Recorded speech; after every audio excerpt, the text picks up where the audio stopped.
When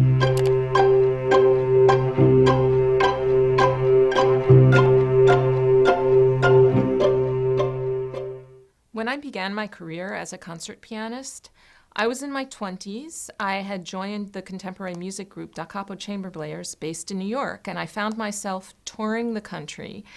And I began to ask myself, is the classical music concert form dead?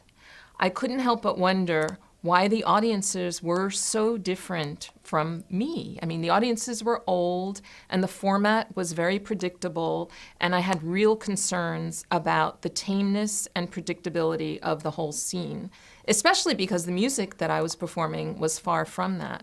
Not just contemporary music, but even the great classical repertoire of Beethoven and of Chopin is daring, and it concerned me that the setting was no longer daring itself.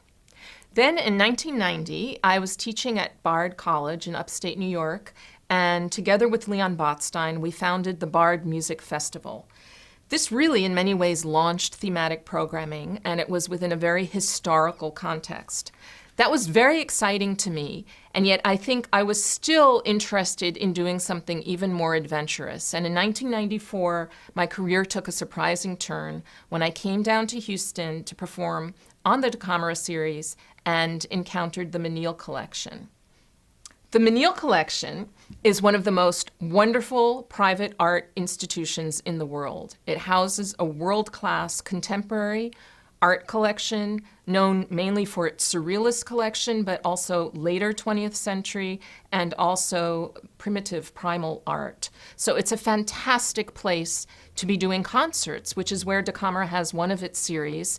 And one of the things I began doing from the start was to curate concerts that linked to these wonderful art exhibits. At the same time, I was very interested in connecting music to other arts, because this was one of my questions. Why was it that my friends who were not musicians, with whom I talked about film and books and theater, were not constantly going to classical music concerts? And I wanted to find new ways of opening doors for people who were interested in going to things but didn't have a way in to classical music. And so connecting to literature was something that was very important to me, in addition to the visual arts. And I was also a great believer, and continue to be, in the accessibility of great art. At the same time, I'm attracted to things that are known as being complicated, the music of Arnold Schoenberg, the writings of Marcel Proust. And I wanted to find a way to do something in the concert hall that brought these things together in a more visceral way than, say, reading a program note about how these things connect. I still think program notes can be very informative, but what could happen on stage to make it really different? So in 1999, I collaborated with the performance artist John Kelly and the soprano Lucy Shelton, and we created Moondrunk, which I thought of as a kind of high art vaudeville performance piece. With Moondrunk, we took Arnold Schoenberg's masterpiece Pierrot Lunaire, which is a truly avant-garde piece from 1912. And we explored it as a true performance. And also, late piano pieces of Johannes Brahms were interwoven in my performances with fragments of Schoenberg pieces that had never been performed, that were unfinished, and which linked ultimately to the genre-defying radical Pierrot Lunaire. And this project opened the New Visions series of Lincoln Center in 1999, after its premiere performance in Houston. One of the exciting things about Moondrunk was that we had terrifically enthusiastic audiences. An example of the kind of people we brought to this show was that on one of our nights, we had the renowned composer Elliott Carter, we had the jazz pianist Bobby Short, and the popular singer Natalie Merchant, all there on the same night. After the experience with Moondrunk, I wanted to pull back and do something more intimate, and working together with the renowned lighting designer Jennifer Tipton and a wonderfully talented video artist, we worked on developing a piece that would really show the modern aspects of Chopin. Here I link Chopin to the artwork of Eugene Delacroix, as well as the texts of Charles Baudelaire, because one of the things that was extremely striking to me was Baudelaire's idea that the beautiful is always strange. Baudelaire was a good friend of Delacroix's, as was Chopin. So there was a real link there as these three artists shared the same streets of Paris as they were working as artists in the 19th century. Again, here I wanted to bring the modern part of Chopin to life. The Blue Rider in performance, Kandinsky and music, was a way of exploring that incredible moment when abstraction took over in the visual art world. Kandinsky was very involved with this idea, and he was also very influenced, actually, by the music of Arnold Schoenberg.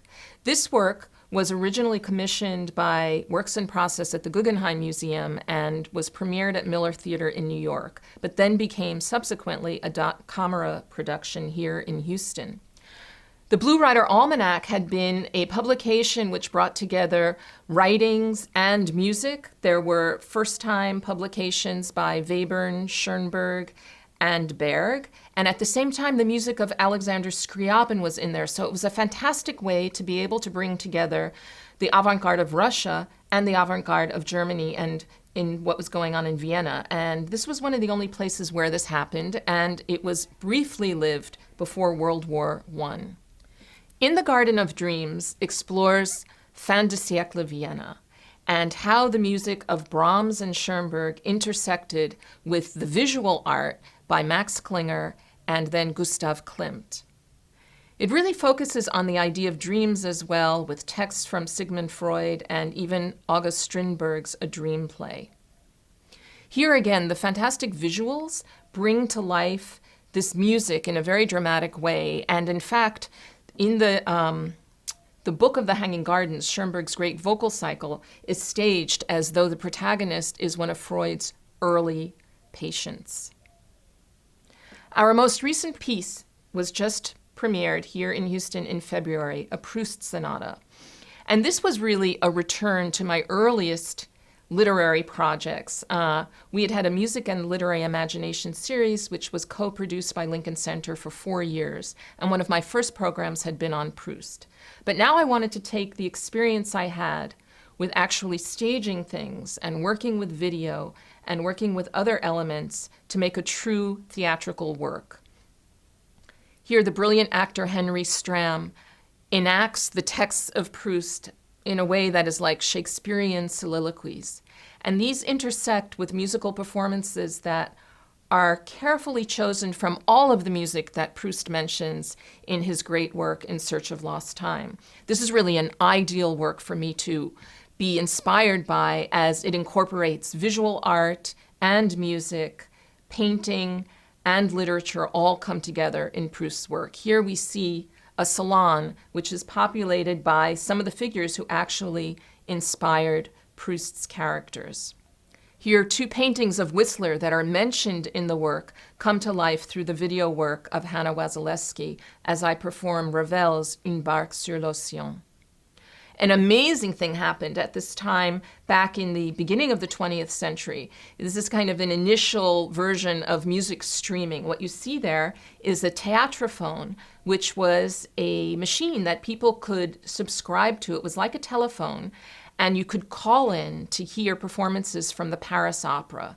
And we created that as well as part of a Proust sonata. Vermeer's painting A View of Delft comes to life as well in a famous section from Proust's work, which leads us to a performance of a late Beethoven string quartet. Many of these performances have traveled around the world, everywhere from great performances at Lincoln Center to the Kennedy Center in Washington to the Barbican Center in London and across the United States. And we use, as you can probably have picked up already, our collaborators come from all over the world. Some of the most outstanding Tony Award designers worked on a Proust sonata in terms of the design, the set, the costumes by Marina Dragici. And we've really been thrilled to have such collaborators to create these works here in Houston and then take them elsewhere. Our interdisciplinary approach continues with our jazz series. One of the central aspects of Da Camera's success is the way we intersect jazz and chamber music and contemporary music and create a really diverse audience in doing so. We commissioned Jason Moran to create Hold Up, a work that was inspired by the Menil collection holdings of the work of Robert Rauschenberg. At the same time, we've commissioned Kaya Sariaho to create a work called Sombre, which was inspired by Houston's Rothko Chapel. Rothko Chapel has been a great local inspiration for us. This landmark modernist building is just across the street from the DeCamera offices, and we're privileged to be able to do programs there. We do these intimate programs at Rothko Chapel and at the Menil Collection, in addition to our big productions which take place downtown in Houston's theater district, of which we are a member at the Wortham Center. Rothko Chapel led to our recent release on the ECM label based in Munich, Germany. This ECM recording grew out of a concert that DeCamera created. I put this together as a special way of commemorating Rothko Chapel's 40th anniversary. And it shows a real trajectory in the American avant-garde, which is inspired by Eric Satie and then moves on to John Cage and finally Morton Feldman's masterpiece, Rothko Chapel. Now, DeCamera's General Manager, Abhijit Sengupta, will tell you a bit how this interdisciplinary approach applies to our education and community initiatives. DeCamera has a robust program of education and community initiatives that touch many corners of our community, from parks to hospitals and from schools to museums. In everything we do, we place at the core our values and the interdisciplinary approach Sarah just described. Our free community concerts connect with the latest thinking in the role music plays in healing, or as seen here, connect music and art in pop-up concerts at local museums. The engine that drives these programs is the nationally recognized DeCamera Young Artist Program. The growing performing arts scene in Houston attracts immensely talented young musicians to the city, many of them graduates of local conservatories, and we wanted to provide another lens through which they can consider a career in music. Each year, through a competitive audition and interview process, around a dozen instrumentalists, vocalists, and composers are selected to take part in this innovative professional development program. Young artists learn about Sarah's interdisciplinary approach to programming and participate in workshops throughout the year with the DeCamera staff and local professionals to learn about grant writing, marketing, and even tax preparation. Along with DeCamera's education staff, young artists work with teachers and school administrators to go beyond traditional arts education. There are many organizations that provide instrumental lessons and basic music education in the schools, but we develop a series of lesson plans called Music Encounters that use musical concepts to reinforce the core curriculum in inventive ways. These lesson plans cover science, math, language arts, and social studies. We also deploy artists from our subscription series in our work in the community. Currently, we are in year 2 of Jason Moran's Homecoming Residency, a 3-year initiative launched in partnership with the University of Houston Mitchell Center for the Arts. Jason Moran is one of the most significant jazz artists of his generation, and he has deep roots in his hometown, Houston. In multiple visits each year, the Jason Moran Homecoming Residency encompasses everything from jazz masterclasses to photography to creative writing. 3 schools have partnered with us: McGregor Elementary, where Jason himself was a student, the renowned High School for the Performing and Visual Arts, Jason's alma mater, and Gregory Lincoln Middle School, a new school in an economically challenged neighborhood. For elementary school students to meet and interact with Jason, someone who was once in their seat, is a transformative process that is impossible to describe. These children have heard him speak, shared stories about their families, and have even performed with Jason Moran. And at the High School for the Performing and Visual Arts, jazz students see the possibility of a direct pipeline from Houston to New York City. From the start, DeCamera has included jazz in its subscription concerts. And when I came on board, we really expanded that jazz series, and jazz has a very important presence. And it's one of the reasons which allows us to reach into the community and then bring to DeCamera an unusual audience. Our audience is usually an audience that attends some concerts in our chamber music programming and some concerts in our jazz programming. And I think we've really been leading the way in the kind of non-genre approach. What we really want to do is present interesting first-class music. Usually I unite these by curating the entire season under a unifying theme. Recently, Late Style and Young Trailblazers allowed us to look at the late works of Beethoven and Shostakovich, as well as Steve Reich and Wayne Shorter, the great jazz master. We had such young trailblazers as Esperanza Spalding and Vijay Iyer, along with Mozart and Mendelssohn. We're thrilled that this has resulted in a true growth of our ticket sales, especially in the last 5 years, where we've seen ticket sales going up 68%. Our goals have always been to bring people into great music, not to talk down to them, but to open a door so that they come into something and they have really a handle to hold on to. The interdisciplinary artistic vision of Da Camera has really become our institutional credo. It affects every aspect of what we do. We unite diverse musical styles, and we also, by having this interdisciplinary approach, generate an innovative approach to educational programs, bringing music into the core curriculum, classroom lessons. Our approach provides a point of view for all of our marketing materials, which often seem to me to be as educational as they are marketing. It also allows for mutually beneficial partnerships with art museums, literary organizations, non-musical festivals, and community organizations here in Houston and beyond, both nationally and internationally. We encourage out-of-the-box thinking from audiences so that increasingly people who come to Da Camera because they love a string quartet will talk to someone sitting next to them and end up coming back to hear a jazz concert, and the reverse works as well. Our audiences continue to grow, especially as we move into a time where younger audiences are thinking in non-genre terms, and the interdisciplinary approach, which unifies different kinds of music, has really allowed us to grow younger audiences in this area.